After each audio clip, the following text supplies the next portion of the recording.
Mas Dedi, apa faktor utama yang membuat elektoral dari pasangan Amin itu berhasil menyalip elektabilitas dari Ganjar Mahfud?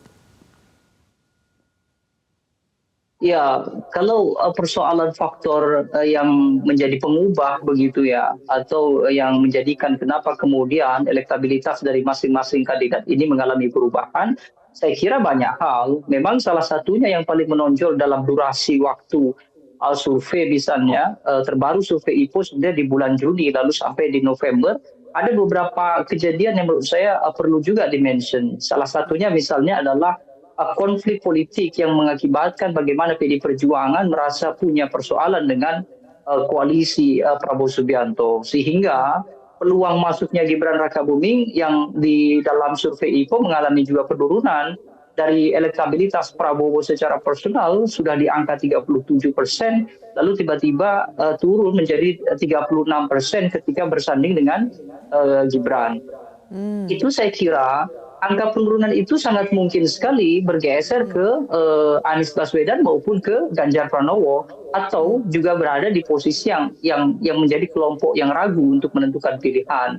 Di sisi lain saya kira Ganjar Pranowo mengalami penurunan yang cukup signifikan. Salah satunya mungkin ini disebabkan oleh pertama penentuan Mahfud MD. Penentuan Mahfud MD yang semestinya Ganjar Pranowo secara personal itu di angka 28%, begitu Mahfud MD masuk menjadi pasangan justru turun menjadi 27%. Artinya ada penurunan dari sisi pasangan itu.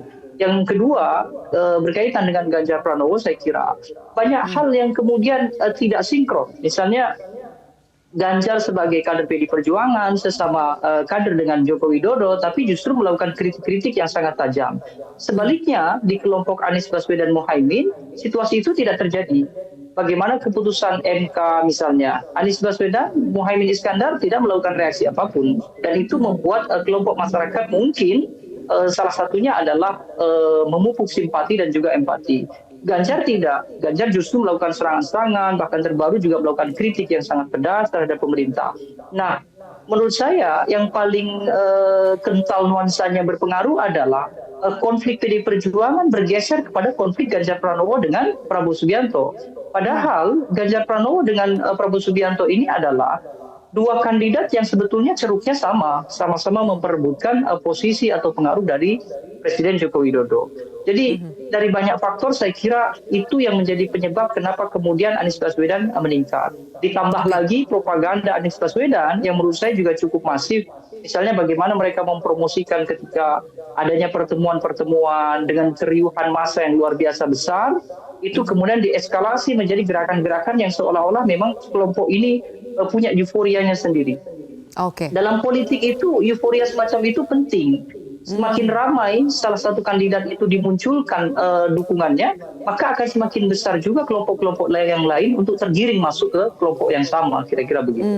Jelajahi cara baru mendapatkan informasi. Download Metro TV Extend sekarang.